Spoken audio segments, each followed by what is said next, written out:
आप सबको सलाम। आप सब कहेंगे कि जाज़िब आपका इंट्रो तो ऐसे नहीं होता, लेकिन पता नहीं क्यों इस रिएक्शन के साथ अपना इंट्रो देना मुझे समझ नहीं आ रही, तो मुझसे नहीं दिया जा रहा। यहाँ पर फ्रेंड्स, मैंने अब से कुछ देर पहले जो है वो डीडी भाई का रिएक्शन देखा, और डीडी भाई जो है वो काफ़ी अरसे से इंसाफ बीबी के ऊपर रिएक्शन देना चाह रहे थे। उन्होंने अपना रिएक्शन जो है वो दुबई में भी रिकॉर्ड किया था और उसे जो है वो अपलोड यानी कि पब्लिक नहीं किया हुआ था या अपलोड नहीं किया हुआ था, और उन्होंने करना था। और वहाँ पर सितारा और साजिद भाई ने ज़बरदस्ती इनसे मोबाइल छीनकर वो डिलीट कर दिया था वहाँ जहाँ कह रही हूँ जब जो है सितारा को बुरी तरह ट्रोल किया जा रहा था लाइव्स लगा लगा कर, और सितारा जो है दुबई ट्रिप के ऊपर थी। खैर, तो उस वक्त तो डीडी भाई ने ये चीज़ डिलीट कर दी थी, हमें अंदर खाने एयरपोर्ट मिल गई थी, और हम अच्छा, मुझे ना शुरू में ना बिलीव नहीं आ रहा था। मैंने कहा शायद ऐसी कोई शोशा है कि भाई डीडी भाई के पास कोई राज है कुछ, लेकिन कहीं ना कहीं छठी हिस्स कह रही थी कि भाई ऐसी चीज़ें होती हैं, हर फैमिली में एक दूसरे के राज होते हैं, और सितारा ने जो डिलीट करवाई है ये कहानी, तो इसका मतलब ये है कि इसमें कोई ना कोई रियलिटी है और वो नहीं चाहती कि ये चीज़ पब्लिक हो। तो अभी डीडी भाई ने जो रिएक्शन दिया उसमें खुल कर बात कर दी उन्होंने। वो काफ़ी दिन से करना चाह रहे थे इसके ऊपर रिएक्शन, लेकिन बात हुई है ना कि कभी यहाँ की वहाँ और वहाँ की वहाँ बात चल जाती है। जैसे मैं अपने पिछले रिएक्शन में सितारा और डीडी भाई के लिए बात करना चाह रही थी, लेकिन मुझे वो रिएक्शन काफ़ी लेंथी हो गया, उसमें नहीं कर सकी। फिर मैंने अभी अपना रिएक्शन दूसरा तैयार किया, उसमें बात करना चाहती थी नीनू के लिए, डीडी के लिए, सितारा के लिए, उसमें भी नहीं कर सकी क्योंकि अभी एक और रिएक्शन मेरी आंखों के सामने से गुजरा। तो इस पर बात करना बहुत ज़्यादा ज़रूरी थी क्योंकि ये वो रिएक्शन है जो दुबई के टाइम का रुका हुआ है, और इसके अलावा भी काफ़ी कुछ होगा यकीनन डीडी के पास बताने के लिए। डीडी ने कहा कि ये रिएक्शन जो है मैं पब्लिक की बेतहाशा डिमांड के ऊपर दे रहा हूँ, और डीडी ने बताया कि इंसाफ बीबी, मैं पता नहीं कैसे बोलूँगी सारी चीज़ें, इंसाफ बीबी जो है वो पाकिस्तान आई थी और उसने 9 माह का बच्चा आकर ज़ाया करवाया जो कि बेटा था। सबसे पहली बात तो मैं ये कहूँगी कि 9 माह का बच्चा जो होता है वो ज़ाया नहीं होता। डीडी भाई ने आगे चल के बात खुद भी बोली है कि वो ख़त्म किया, यानी कि आप समझ रहे हैं, यहाँ पर मैं अल्फाज नहीं इस्तेमाल कर सकती। आपको पता है यूट्यूब की गाइडलाइंस होती हैं, उसके अंदर रहकर हमें बात करनी होती है। काफ़ ते लाम मैं यहाँ बोल देती हूँ, वो ये होता है, वो ज़ाया करना नहीं होता। 9 माह का क्या, 8 माह का क्या, 7 का क्या, 6, 5, 4, 3, 2, 1, जब जो है हार्ट बीट बच्चे की आ जाती है, अल्ट्रासाउंड में पता चल जाता है कि आपका बेबी जो है वो ग्रो कर रहा है और हार्ट बीट है, तो उसके बाद उसको अबाउट करवाना गुनाह है, गुनाह कबीरा है, बहुत बड़ा गुनाह है। वो काम इसने किया। अच्छा, नौबत क्यों आई, आप मुझे एक बात बताइएगा, इसकी नौबत क्यों आई? अब इस उम्र में इसने बेटी पैदा की है, और बेटे की ही ख्वाहिश में की होगी ना, इस उम्र में जब वो जवान बेटियों की माँ है और उसने अभी एक बेटी पैदा की है, तो ये बच्चा जो है उसने जो दोबारा उसने कंसीव किया। अल्लाह के काम होते हैं, लेकिन ख्वाहिश ज़रूर होती है इंसान की, क्योंकि आज के दौर में तो हर इंसान प्लानिंग से चल रहा होता है। तो ये तो मामूली सी प्लानिंग है जो इतने सालों से सिखा दी गई है फैमिलीज़ को। तो इस बंदी ने बेटे के लिए ही प्लान किया था, और फिर वो तो बेटा था, था भी 9 महीने का, वो तो डिलीवर हो जाता तो आपका गोद हरी भरी हो जाती। तो क्या ऐसी क्या सिचुएशन थी, ऐसी क्या चीज़ थी कि आपको एक जीता जागता बच्चा, एक जीता जागता 9 महीना का बच्चा, यानी कि डिलीवरी के टाइम पर जब आपकी गोद में एक बच्चा आ जाता है, उस टाइम के ऊपर आप उस बच्चे को अपनी कोख से निकाल कर दफना दो। और दफनाया किसने था जनाब? साजिद भाई और नदीम भाई ने रात के 9 बजे जाकर दफनाया था। यानी कि ये अमल जो हैं, इसने जो करतूत अल्लाह माफ़ करे जो किए हैं, वो इन लोगों से छुपे हुए नहीं हैं। आखिर ऐसा क्या रीज़न था? जब एक इंसान की एक औलाद होती है और वो उसके पेट में पल जाती है, सॉरी मेरा सैपन गिर गया, वो उसके पेट में पल जाती है और वो बिल्कुल डिलीवर होने का टाइम होता है, आपकी गोद भरनी होती है, तकलीफ़ दे अमल तो वो होता है जो 9 माह एक माह ने गुजारे होते हैं ना, वो तकलीफ़ दे होता है। तो ये मुझे बिल्कुल भी इस चीज़ की समझ नहीं आई कि ये क्या था, आपने ऐसा क्यों किया था। इसका जवाब जो है वो डीडी ने इनसे मांगा है, और डीडी ने कहा है कि इंसाफ करती हो ना, इंसाफ मांगती हो तो आओ फिर उन 2 बच्चों का इंसाफ दो। जी जनाब, दूसरा बच्चा भी, वो कहते हैं कि उसके बाद ये फिर आई हैं और इन्होंने 4 से 5 महीने का जो है अबॉर्शन करवाया, वो भी गुनाह, वो भी काफ तेलाम, ठीक, क्योंकि वो भी जायज़ नहीं था। मैंने अभी आपको बता दिया है कि कब तक आप जो है अबॉर्शन करवा सकते हैं और उसके बाद आप नहीं करवा सकते।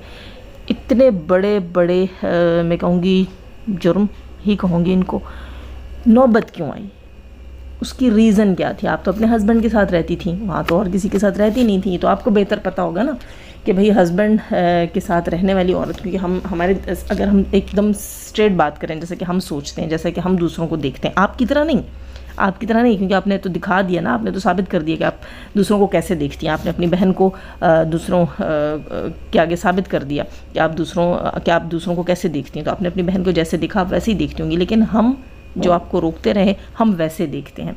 तो हमारी नज़र में तो सामने सीधी स्ट्रेट बात है, आप हैं, आपके हस्बैंड हैं, आपका हंसता बसता घर है, फिर आप प्रेग्नेंट हैं और वो प्रेगनेंसी जो है पूरे 9 महीने के बाद, देखो शुरू में होती हैं कोई चीज़ें होती हैं, कोई मसले मसाइल होते हैं तो वो स्टार्ट में ही पता लग जाता है। फिर शुरू में ही आप वो कर देते हैं, पहले महीने में या 1.5 महीने में, 2 महीने के अंदर अंदर आप ये काम कर लेते हैं। लेकिन उसके बाद जब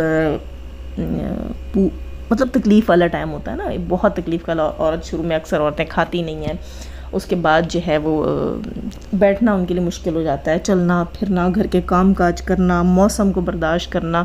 कुछ औरतें बहुत सेंसिटिव हो जाती हैं, गर्मी नहीं झेल पा रही होती हैं, कुछ सर्दी बहुत लग रही है, कि वो 9 महीने का टाइम पीरियड जो होता है वो औरत का उठना बैठना चलना फिरना मुहाल हुआ होता है। ऐसे अल्लाह ने पाँव के नीचे जन्नत नहीं दी होती। तो 9 महीने बाद तो आपको आपके सब्र का फल मिलना होता है। तो वो ऐसी क्या सिचुएशन थी, ऐसी क्या नौबत थी कि वो बच्चा गोद में आने के बजाय गोर में चला गया।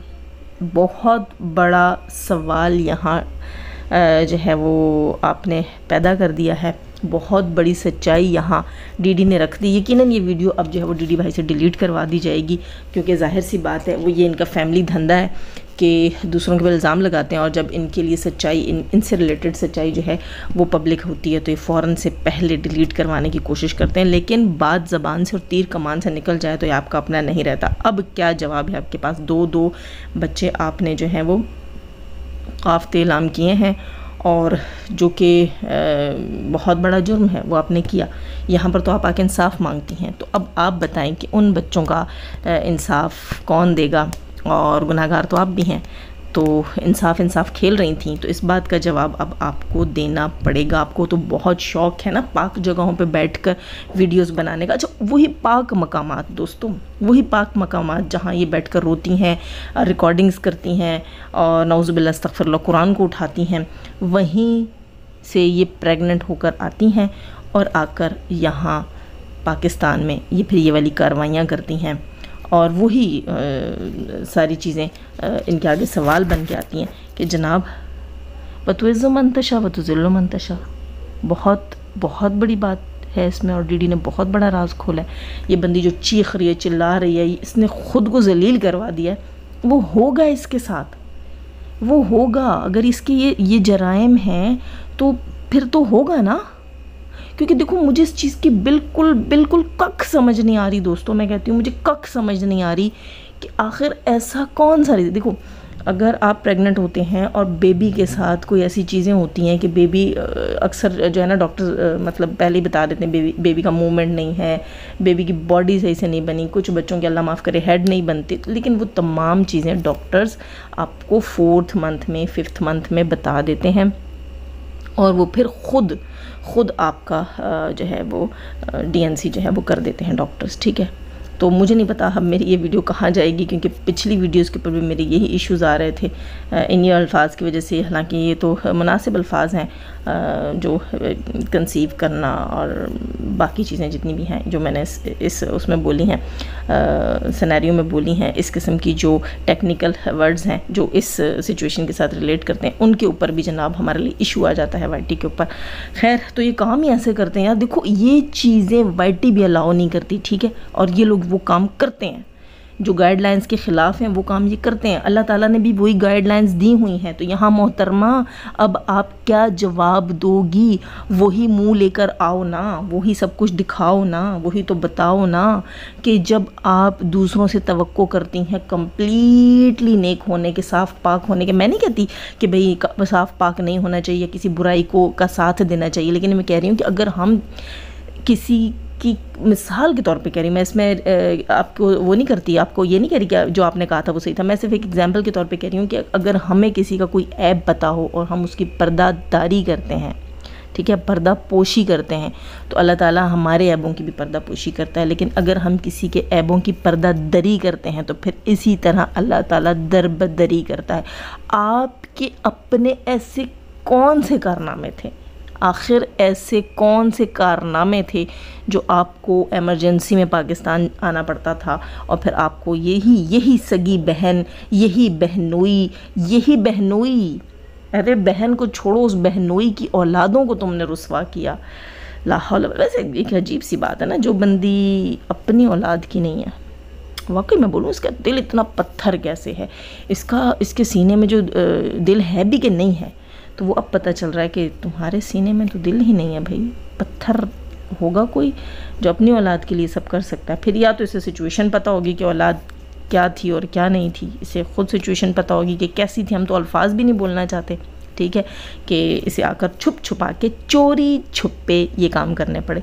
अब पता नहीं कौन कौन से पर्दे लाकर डाल दिए जाएंगे, अल्लाह हमें माफ़ करे कि इस टॉपिक पर भी हमें बात करनी पड़ रही है पब्लिक में। जब इसकी बहन इतना गलीज़ टॉपिक लाई है, उसको इसने घसीटा है, चीथड़े निकाले हैं अपनी ख़ानदान की इज़्ज़त के, तो फिर ये तो मामूली चीज़ है ना। आओ ना फिर इस बात का भी जवाब दो, रोती धोती हो और वाह वेला मचाती हो तो क्लियर करो ख़ुद को। अब जनाब हमें इंतज़ार है इस जो है इंसाफ बीबी से कि यहाँ ये इंसाफ कर पाएंगी या नहीं, इंसाफ कब तक करेंगी और कब तक ये जाएंगी और रोती धोती हुई हमें एक वीडियो देंगी जिसमें आकर यहाँ पर ये क्लियर करेंगी।